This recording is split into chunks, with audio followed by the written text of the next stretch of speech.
അല്ല, അതിനകത്ത് ഏറ്റവും നിങ്ങൾ കഴിക്കുന്ന ഒറ്റമൂലി പ്രയോഗമുണ്ട്. ഏത് ആഹാരം കഴിക്കുമ്പോഴും നമ്മുടെ ശരീരത്തിൽ വേറെ വലിയൊരു പ്രയോജനം, ഒരു സംവിധാനമുണ്ട്. വളരാത്തതും വേണ്ടാത്തതും സാധനങ്ങൾ 24 മണിക്കൂർ കൊണ്ട് നിങ്ങൾ കഴിച്ച ആഹാരം മലമായിട്ട് പുറത്തു പോകാമെങ്കിൽ ഒരെണ്ണം നിങ്ങളുടെ ശരീരത്തിൽ കയറില്ല. അപ്പോൾ എന്നും രാവിലെ എഴുന്നേൽക്കുമ്പോൾ ശോധന കറക്റ്റായിരിക്കണം. ബേസിക്. ഒരു രോഗം പിടിക്കൂല. ഇതിപ്പോൾ മൊത്തം നടക്കുന്ന പരിപാടി എന്താണ്? നമ്മൾ രാവിലെ കക്കൂസി പോകുമ്പോൾ ഒരു 3-1 എങ്കിലും മലം ഉള്ളിലിരിക്കും, 3-2 പുറത്തു പോകുന്നത്. അപ്പോൾ വീണ്ടും നാളത്തേക്ക് തിരിക്കുകയാണ്. അപ്പോൾ എന്ത് ചെയ്യുന്നു? വൻകുടൽ അവൻ്റെ ജോലി ചെയ്തുകൊണ്ടേയിരിക്കും. അവൻ അതിനകത്ത് കിടക്കുന്ന വെള്ളം വലിക്കുന്നതോട് കൂടിയിട്ട് അതിനോടൊപ്പം അതിൻ്റെ ടോക്സിനും കൂടെ വലിച്ച് മേളിൽ കയറ്റിക്കഴിഞ്ഞാൽ പിന്നെന്താവും? അതെവിടെയെങ്കിലും കൊണ്ടുവന്ന് കളയാൻ, ഡിപ്പോസിറ്റ് ചെയ്യാൻ സ്ഥലമില്ല. ഏറ്റവും വലിയ രോഗം മലബന്ധം. മലബന്ധം മാറ്റിയെടുക്കാമെങ്കിൽ നിങ്ങളുടെ ഒരുമാതിരിപ്പെട്ട രോഗം എല്ലാം മാറ്റി. രണ്ടാമത്, കഴിക്കുന്ന ആഹാരം തമ്പുരാന് കൊടുക്കുന്ന പ്രസാദമായിട്ട് കഴിക്കണം. അപ്പോഴും സംഗതി. ഞാൻ ആദ്യം ഒരു കാര്യം ചെയ്യാം. ഒരു 10 കൽപ്പന എഴുതി. അതിൽ പേപ്പറുണ്ടോ കയ്യിൽ? എഴുതി. ഈ 10 കൽപ്പന ഒന്ന് എഴുതിക്കോളൂ. ഏത് രോഗവും മാറും. ഇത് മാറിയില്ലെങ്കിൽ എന്നോട് പറയും. 10 കൽപ്പനയാണ്. മദ്യപാനം, പുകവലി, ലഹരി സാധനങ്ങൾ പൂർണ്ണമായി ഉപേക്ഷിക്കുക. എഴുതിക്കോളൂ. മദ്യപാനം, പുകവലി. പേപ്പറിൽ ഒരു പേപ്പർ അല്ലല്ല, പറഞ്ഞാൽ മനസ്സിലാവില്ല. കാരണം ഇത് ചിലതിന് പിന്നെ കിട്ടൂല. 2, മൈദയും മൈദയുടെ ഉൽപ്പന്നങ്ങളും പൂർണ്ണമായി ഉപേക്ഷിക്കുക. 3, മത്സ്യമാംസാദികൾ പൂർണ്ണമായും വർജിക്കുക.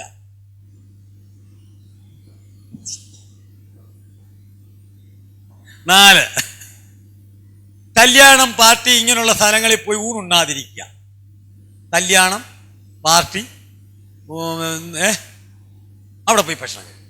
അങ്ങനെ അത്രയും ഒഴിയാൻ വയ്യാത്ത ആളാണെങ്കിൽ വീട്ടിൽ നിന്ന് ഇടിച്ചമ്പന്തി കൊണ്ടുപോവുക.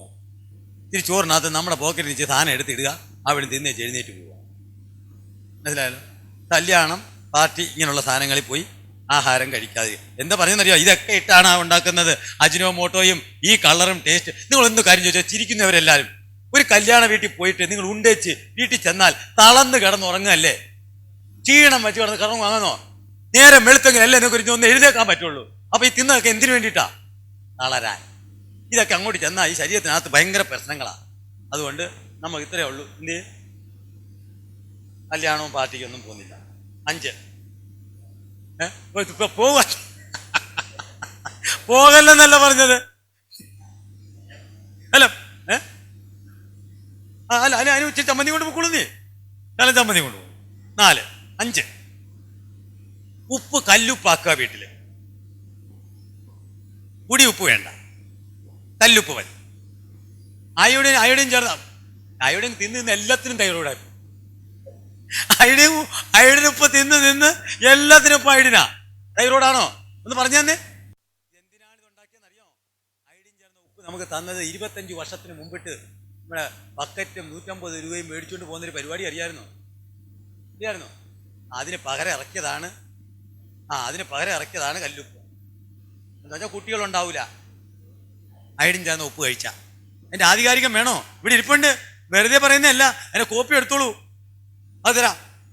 നമ്മൾ അങ്ങോട്ട് പോകുമ്പോൾ തന്നേക്കാം. ഒരു കോപ്പി കൊടുത്തോളാം, എല്ലാവർക്കും വിതരണം ചെയ്തേരാം. അടുത്തത്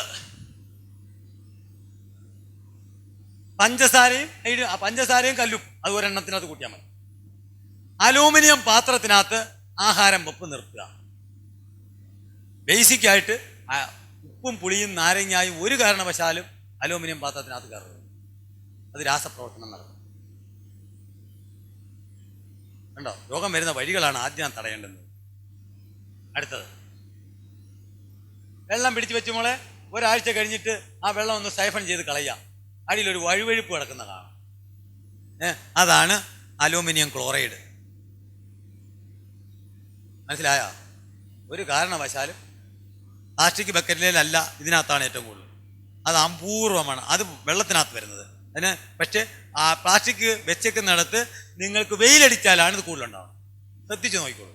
വെയിലടിക്കുമ്പോൾ പ്ലാസ്റ്റിക്കിനകത്തൊരു പോളിമറേഷൻ നടക്കും. വെള്ളം കൂടെ ചേർന്ന് ഒരു രാസപ്രവർത്തനം അവിടെ ഉണ്ടാവും. ഓക്കെ. അത് കഴിഞ്ഞ് പാലും പാലിന്റെ ഉൽപ്പന്നങ്ങളും പൂർണ്ണമായും നിർത്തുക. പലവ്യഞ്ജനങ്ങൾ മൊത്തവും വാങ്ങിച്ചു കുടിക്കും. ഒരൊറ്റ സാധനങ്ങളും വെളിയിൽ നിന്ന് മേടിക്കും. പഴവർഗ്ഗങ്ങൾ പൂർണ്ണമായും വെളിയിലെത്ത ഉപേക്ഷിക്കും. പാലു നേരത്തെ പറഞ്ഞാന്നല്ലേ, ഇല്ലായിരുന്നു ഇല്ലായിരുന്നു ആ പാലും പാലിന്റെ ഉൽപ്പന്നം എന്തുവാന്ന് ഞാൻ പറഞ്ഞില്ലായിരുന്നു അല്ലേ? പഴവർഗ്ഗങ്ങൾ കടകളിൽ നിന്ന് വാങ്ങാതിരിക്കുക. നമ്മുടെ സീസണിൽ ഉണ്ടാകുന്ന എല്ലാ പഴങ്ങളും തിന്നുക. ഒരെണ്ണവും മാറ്റരുത്. എത്രണ്ണായി? 10 9. എണ്ണപ്പലഹാരങ്ങൾ പൂർണ്ണമായും വർജിക്കുക. കോപ്ര ആട്ടിയ വെളിച്ചെണ്ണ മാത്രം എടുക്കുക. ബേക്കറി ഐറ്റങ്ങളെല്ലാം മൈദക്കകത്ത് വന്നു. എല്ലാം വെളിച്ചെണ്ണ. നല്ല വെളിച്ചെണ്ണ ഉണ്ടാക്കാൻ ഈസി പണി പറഞ്ഞുതരാം. 4 തേങ്ങ തിരുമുക, തേങ്ങ വെള്ളം ഒഴിച്ചരയ്ക്കുക, അരച്ചിട്ട് ആ പിഴിഞ്ഞ പാല് വെച്ചേക്കുക. വെച്ചിട്ട് എന്തിനാ വെള്ളം? ഇത് നല്ല രസകരമായ വെളിച്ചെണ്ണ വരാൻ പോകുന്നത്. ഒരു 12 മണിക്കൂർ കഴിയുമ്പോൾ, 8 മുതൽ 12 മണിക്കൂർ കഴിയുമ്പോൾ പുറത്തൊരു ഒരു ക്രീം പൊന്തിക്കിടക്കും. ആ ക്രീം എടുത്ത് വെട്ടിയെടുത്ത് അടപ്പത്തിട്ട് വെക്കാമെങ്കിൽ 2 മിനിറ്റ് മതി. 2 മിനിറ്റ് കൊണ്ട് ഉരുക്ക് വെളിച്ചെണ്ണയാവും. പോരെ? അവിടെ എണ്ണയും ഇവിടെ എണ്ണയൊക്കെ പോട്ടെ, അതൊക്കെ പുതിയ പുതിയ ടെക്നോളജികളാ. തിരുമി തേങ്ങാ വെള്ളം ഒഴിച്ച് അരച്ച് പിഴിഞ്ഞ പാല് എടുത്ത് വെച്ചേക്കുക. 12 മണിക്കൂർ വെച്ചതിന് ശേഷം അതിന് ആ ക്രീം വെട്ടിയെടുത്ത് അടപ്പത്തോട്ട് വെച്ചാൽ ആ ക്രീം മാത്രമല്ലേ ഉള്ളൂ, പെട്ടെന്ന് ഉരുകിഞ്ഞ് വരും. അതാണ് വെളിച്ചെണ്ണ. അപ്പോൾ ഒത്തിരി സമയം പിടിക്കില്ലേ? തേങ്ങാപ്പാല് വെച്ചേക്ക, വെറുതെ തേങ്ങാ വെള്ളം ഒഴിച്ചരയ്ക്കുക. അരച്ച് അപ്പോഴേ പാല് മൊത്തം കിട്ടുള്ളൂ. എന്നിട്ട് ആ വെള്ളം, ആ പാൽ നീരവിടെ വെച്ചേക്കുക. മിക്സിയിലടിച്ച് വെച്ചാലും മതി. 12 മണിക്ക് 8 മുതൽ 12 മണിക്കൂർ വരെ അവർ ക്രീം മേളി പൊന്തി കിടക്കും. നല്ല വിളഞ്ഞ തേങ്ങ ആയിരിക്കണം.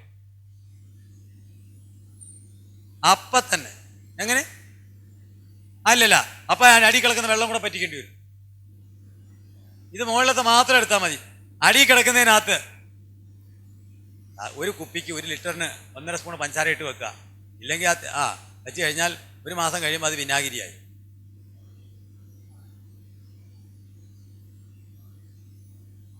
ഏത് വിനാഗിരി?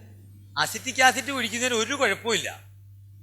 അസിറ്റിക് ആസിഡ് മേടിച്ച് സാമ്പാറിനകത്തും അച്ചാറിനകത്തും ഇടാം. ആ സമയത്ത് ഒരു ശകലം വിനാഗിരി ഇതുകൊണ്ട് ഉണ്ടാക്കും. അവിടെ രാസപ്രവർത്തനം നടന്നു. രാസപ്രവർത്തനം നടന്നപ്പോൾ പഞ്ചസാര ഇടുവോ? അല്ല, പിന്നെ മനസ്സിലായോ? ശർക്കര നമ്മൾ താതിരിപ്പ് ഇടുമ്പോ പിന്നെ അത് ശർക്കരയല്ല, അതിന്റെ ഭാവം മാറി അല്ലേ?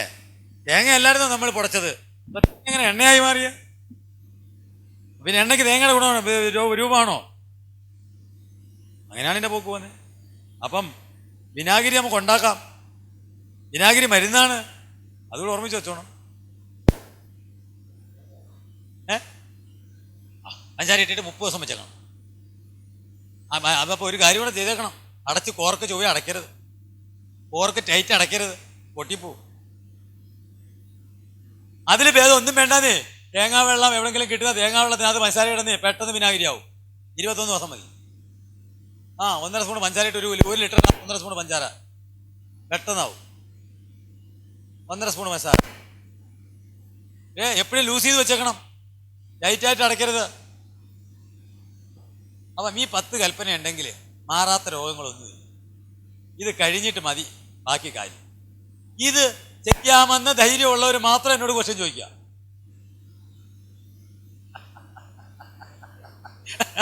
എന്ത് എങ്ങനെ? ഭയങ്കര ഇപ്പോഴത്തെ ശർക്കര ഉണ്ടല്ലോ, ഒരു കാരണവശാലും അലിക്കാതെ കഴിക്കരുത്. അലിപ്പിക്കണം. ഊഴിയ സിമെന്റും കുമ്മായം പ്ലാസ്റ്റർ പാരിസ് ഈ 3 എണ്ണമാണ് ഇപ്പം ചേർക്കുന്നത്. പണ്ട് മുറിക്കകത്ത് ചൂട് സമയത്ത് വെച്ചാൽ പോലും ഉരുവായിരുന്നു. ഇപ്പം വെയിലത്ത് കൊണ്ടിട്ടാൽ പോലും ശർക്കര ഉരുവത്തില്ല. എന്താ? സിമെന്റും കുമ്മായവും പ്ലാസ്റ്റർ പാരിസും. അപ്പൊ അതുകൊണ്ട് എപ്പോഴും അരിച്ച് അതിന്റെ തെളി മാത്രമേ എടുക്കാവൂ, ഡയറക്റ്റ് തിന്നരുത്. ഇങ്ങനെ ജീവിക്കുമെന്നാണ് ഈ ചിരിയുടെ അർത്ഥം. അതാണ് ഇപ്പൊ ഈ ചിരിച്ച ചിരി എനിക്ക് എന്നെ നോക്കിക്കൊണ്ട് ദയനീയകരമായ അവസ്ഥയിലൊരു ചിരി. അതിന്റെ ഉത്തരം ഓരോന്ന് എന്നോട് ചോദ്യം. നിങ്ങൾക്ക് എന്താ ഉണ്ടാക്കണമെന്ന് പറ.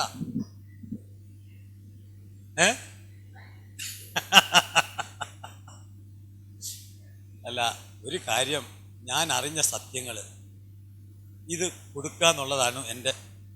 കാരണം ബോംബെയിൽ പാരച്ചൂട്ട് കമ്പനിക്കാരൻ 10,000 ഇപ്പൊ പണിയണേ, 10,000 KL കിലോ ലിറ്ററിൻ്റെ ടാങ്ക് പണിയുന്നു നമ്മുടെയൊക്കെ പുറത്ത് തേക്കാൻ.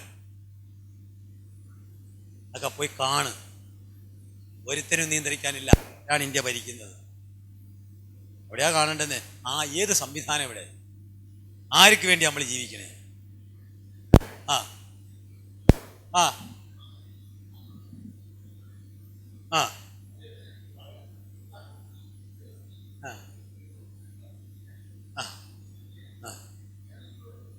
അല്ല, ഞാൻ അതിനകത്തല്ല ഉദ്ദേശിക്കുന്നത്. BTC ഞാൻ ഗ്യാരണ്ടി മോഹൻലാൽ എന്നാണ് ഡോക്ടറായത്. അതിന് പരസ്യം കൊടുക്കാൻ ആരാണ് പെർമിഷൻ കൊടുത്തത്? ഇല്ല. 2, 916 ക്യാരറ്റിന്റെ സ്വർണം പറയുന്നത് മോഹൻലാലും മമ്മൂട്ടിയും ജയറാമോ. ഇവരെന്നാണ് തട്ടാനായത്? അല്ലല്ല, നമ്മൾ ചോദിക്കുന്ന ചോദ്യമേ ഉള്ളൂ. നിങ്ങൾ എന്നാണ്? അറിയാം. അല്ല, അത് എനിക്ക് പേടിയില്ല. അതെനിക്ക് പേടിയില്ല. എന്നോട് ഞാനൊരു ദൈവവിശ്വാസിയാണ്. അയ്യോ എൻ്റെ പൊന്നെ, 36% ഡ്രഗ്സ് ആണെന്ന് ഡൽഹിയിൽ തെളിയിച്ചു. 2 മാസം കമ്പനി പൂട്ടി. കാശും കൊണ്ട് അവൻ അവിടെ ചെന്നപ്പോൾ കമ്പനി വീണ്ടും തുറന്നു. ഇവിടെ കാശാണ് മാധ്യമം. ഇവിടെ കാശുണ്ടോ? ഇവിടെ ആരെയും കൊല്ലാം. സത്യമല്ലേ ഇത്? അല്ലല്ല, പരസ്യക്കാരുടെ വീട്ടിലല്ലേ ചെല്ലണ്ടെന്നേ. ഇതിന് പെർമിഷൻ കൊടുക്കുന്ന നമ്മുടെ അധികാരികളുണ്ട്. അവന്റെ വീട്ടിൽ പോയി സത്യാഗ്രഹം ഇരിക്കുക. രാവിലെ അവിടെ ചെല്ല്. അല്ലാതെ നമ്മള് പരസ്യം കൊടുക്കുന്നതിന് എന്തും അവനെ പറയാനിരിക്കുന്നത്?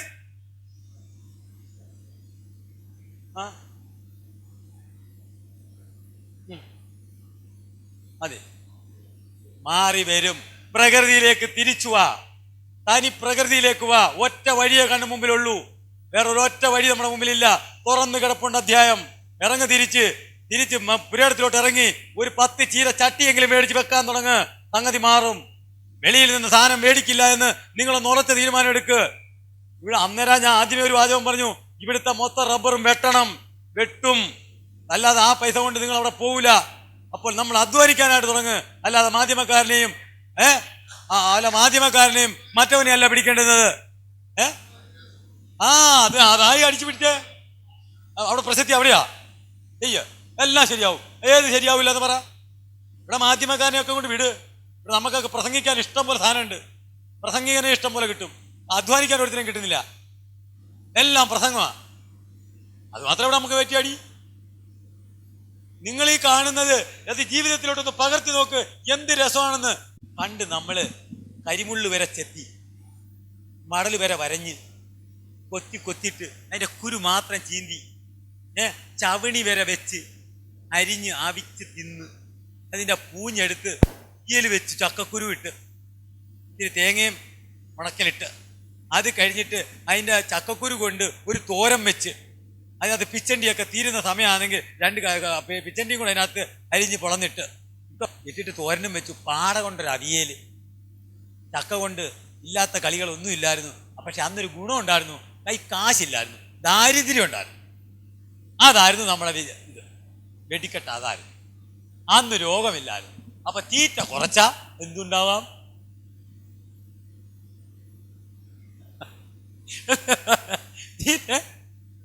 നമ്മള് ആ ഭാഗത്തേക്ക് പോണ്ട. കാരണം കീടനാശിനികൾ മൊത്തം ഇപ്പൊ ഇവരെല്ലാം സമരം ചെയ്യുന്നത് കശുവണ്ടിക്കൊക്കെ തളിക്കുന്നതാ. എന്റെ പ്രശ്നം അവിടെയല്ല. ഇതൊക്കെ തിന്നുന്നതിന് വേണ്ടി സമരം ചെയ്യണം. ഉള്ളിലേക്ക് പോകുന്നത് ആദ്യം തടയ്. നിങ്ങൾ കൃഷിസ്ഥലത്തിരിക്കുന്നതിനെക്കാട്ടി മുമ്പ് അങ്ങനെയല്ല പറഞ്ഞ്. നിങ്ങൾ 4ാമത്തെ ദിവസം ഞാൻ ഇങ്ങനെ പറയുന്ന ആൾക്കാർക്ക് കൊടുക്കുന്ന ആഹാരം പറഞ്ഞുതരാം. രാവിലെ ഇപ്പോഴാണെങ്കിൽ ഇഷ്ടം പോലെ ഈ ഉപവാസം ചെയ്യാൻ ഇപ്പൊ ഈ പറയുന്ന പരിപാടി ചെയ്യാൻ നല്ലതാണ്. കാരണം ചക്ക ഇഷ്ടം പോലെ ഉണ്ട്, മാങ്ങയുണ്ട്, ചെറുപയർ മുളപ്പിച്ചത്, തേങ്ങ ചുരണ്ടിയത്, പച്ചത്തേങ്ങ ചുരണ്ടിയത്, പിന്നെ നാടൻ പഴം